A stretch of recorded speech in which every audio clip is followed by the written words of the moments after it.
مجموعتكم؟ في الواقع كنا نتمنى أن نتبوأ صدارة المجموعة، وتحدثنا عن ذلك قبل بداية البرنامج بأن كان هنالك مفاجآت كثيرة في هذا المونديال، وهذا ما يميز كأس العالم هنا في قطر. نحن نعم تأهلنا إلى الدور التالي وكثاني المجموعة، ولكن هذا ما يميز كرة القدم، هذا هو جمال كرة القدم. أي منتخب من الممكن أن يتأهل، وهذا يجعلنا أن نلعب ونعمل أكثر بتواضع. شكرا جزيلا. وبالتالي أن نحاول أن نعمل بصورة ممتازة ونواجه منتخب كبير مثل منتخب المغرب. يزعجك القول أن إسبانيا لربما فضلت المركز الثاني لتقابل المغرب أفضل من أن تقابل المنتخب الكرواتي؟ تحليل بعض الصحفيين أو النقاد الرياضيين.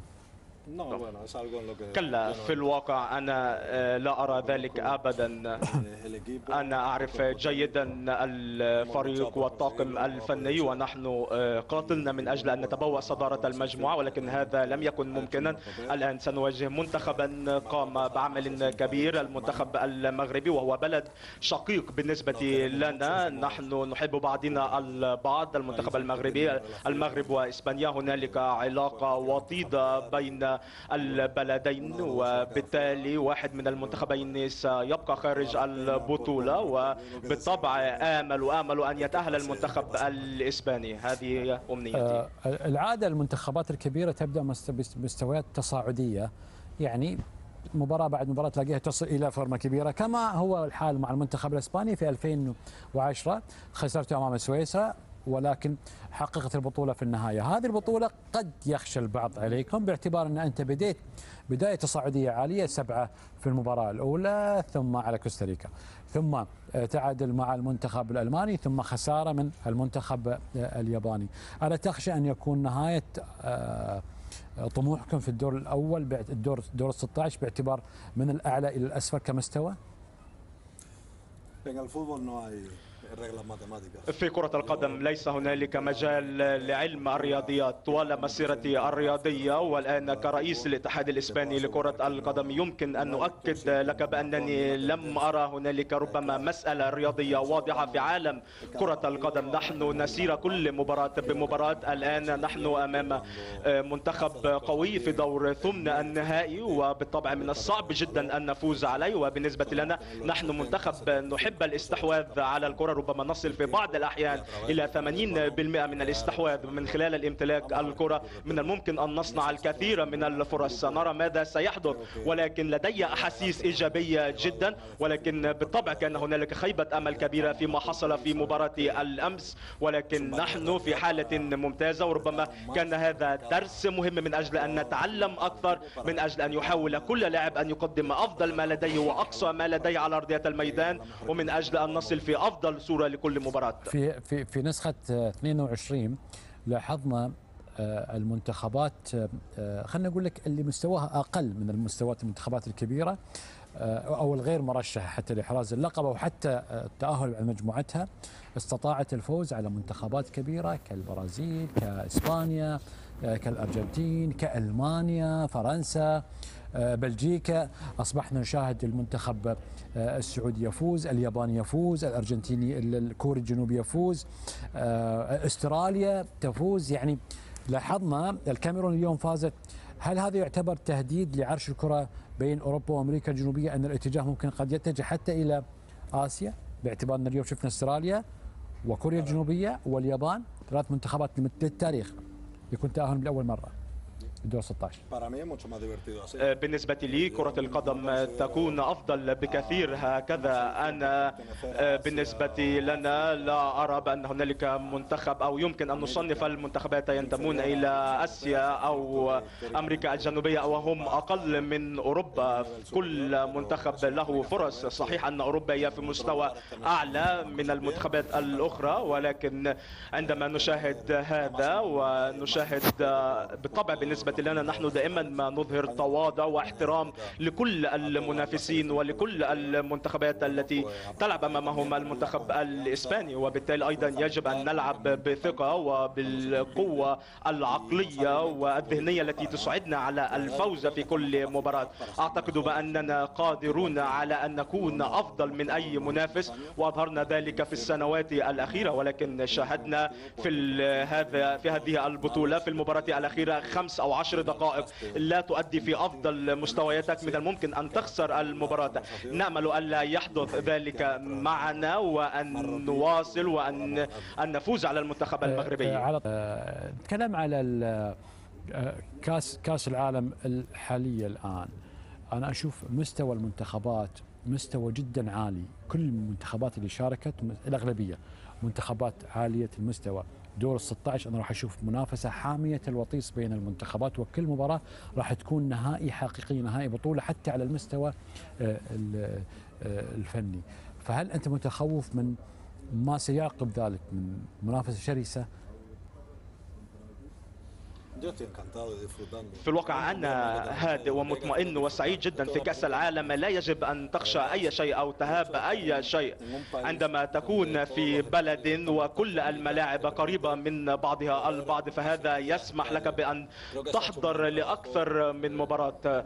أعتقد بأن المنظمين هنا في دولة قطر قاموا بعمل كبير. نحن تحدثنا مع سفير قطر في دولة إسبانيا وأيضا القنصل في مدينة برشلونة، قنصل قطر في برشلونة، ولدينا علاقة بطبيعة الحال مع السيد الخليفي وأيضا مع السيد حسن الدوادي، وعرفنا كل التفاصيل وجئنا إلى هنا إلى قطر في العديد من المناسبات، وتحدثنا مع ممثلي السفارة الإسبانية والذي هو الآن هنالك سفير مختلف عن السفيرة بيلين والتي كانت موجودة في السابق. ولكن إذا تحدثنا بالطبع عن الجانب الفني والتقني نحن سعداء جدا. نحن بالنسبة لنا نقيم في الجامعة، إقامة المنتخب الإسباني في الجامعة، وبالطبع كان هنالك عمل كبير أن يكون كل شيء متاح بالنسبة لنا وسهل، ونحن سعداء جدا ولن نخاف أو نخشى أو نهاب أي شيء،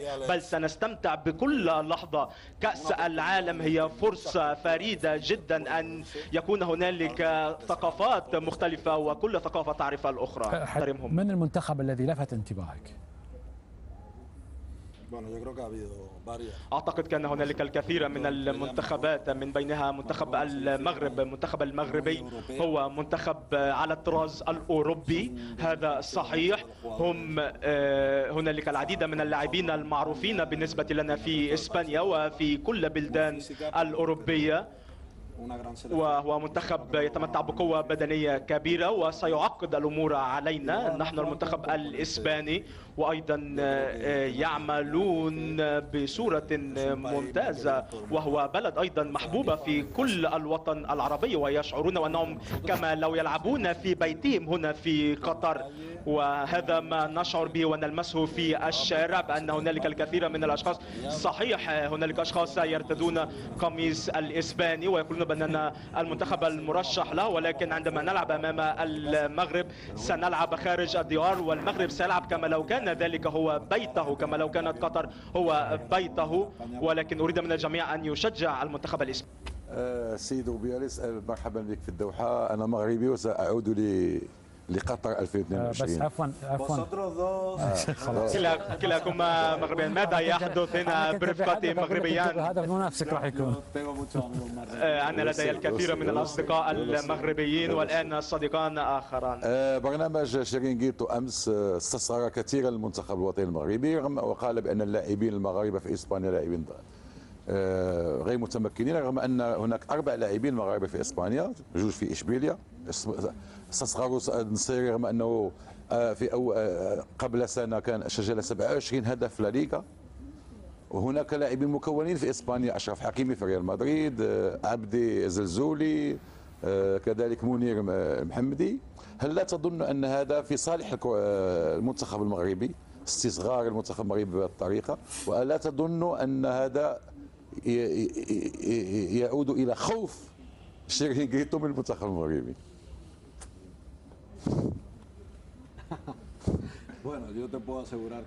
في الواقع من الممكن أن أؤكد لك بأننا نكن احترام كبير للمنتخب المغربي وللبلد أيضا. لبلد المغرب لدي علاقة وطيدة جدا مع سفيرة المغرب في إسبانيا صديقتي كريمة. نحن نتحدث كثيرا وقريبا جدا سأستقبل رسالة منها وأنا سأرسل لها الرسالة. وفي النهاية ثقافتان قريبتان أو بلدان قريبتان وثقافتان أيضا، ومن يمكن أن يقول ذلك لا يمكن أن أتحدث عنه. ولكن بالنسبة لي نحن الاتحاد الإسباني نكن احترام كبير للمنتخب المغربي، ولكن نثق في لاعبينا ونأمل في أن نترشح إلى الدور التالي. ونفس الأمر بالنسبة للمغرب، ولكن نحن سنفعل كل شيء من أجل أن نترشح. ويحدث ما يحدث سنتصافح بعد نهاية المباراة مع لاعبي المغرب لأننا نحترمهم وهم لاعبون كبار جدا. أنك أندلسي قريب جدا من ثقافتنا العربية والمسلمة. وأنت تعرف جيدا غرناطة وما هي غرناطة بالنسبة للمغاربة. الكثير من المغاربة هنالك في غرناطة. أنا طبعا أشرف قال لي أفتح الوقت معك وأخذ راحتي، لأنه هو دائما يقول لي لك وقت معين مع ضيوف، لأنه هو أنت مش ضيفي أنا، أنت ضيف أشرف وأشرف صاحب المكان. فبما أنه هو فتح لي أنا هو المدير عندي. كلا أشرف هو صديقي ولكن أنا ضيف للبرنامج وأنا ضيفك أنت، وأنا ممتن جدا بالتواجد هنا. هل هذا صحيح أشرف؟ أشرف صديقك وأنا صديق أشرف، إذن أنا صديقك أيضا. طيب بس لا احنا ولكن هل تشجع المغرب أيضا أنت؟ أنا أشجع المغرب. أنا مع العرب. أنا آسف. لكن عموما إن شاء الله أنا اسمح لي أنا آسف يعني. أحمد الرواس، أنا حاب أن أقول لك شغلة. أنا أحترم وأحب الكرة الإسبانية كثيرا ومن متابعين وشغوفين جدا بكرة القدم في إسبانيا، ولا نفوت أبدا مباريات الدوري الإسباني حضورا في إسبانيا أو حتى من خلال شاشة البي إن سبورت. لكن عموما توضيح بسيط، الضيوف اللي تشوفهم في المجلس هنا من كل بستان زهر، كلهم من دول عربية مختلفة. عندك من دول الخليج، من السعودية ومن قطر ومن الكويت ومن عمان، من المغرب، من الجزائر، من تونس، من الأردن، من العراق، من مصر. فخليط من الوطن العربي طبعا ما بين كل الدول العربية عندي في الفيلم. هذه البطولة احنا نسميها بطولة كل العرب كما قال سيدي سمو الأمير، فبالتالي هي فعلا تستحق ان نجتمع مع هؤلاء العرب يعني والحديث. فمن الصعب علي حتى نقول اشجع اسبانيا في وجود العرب، يعني انت عارف ايش راح يصير فيني.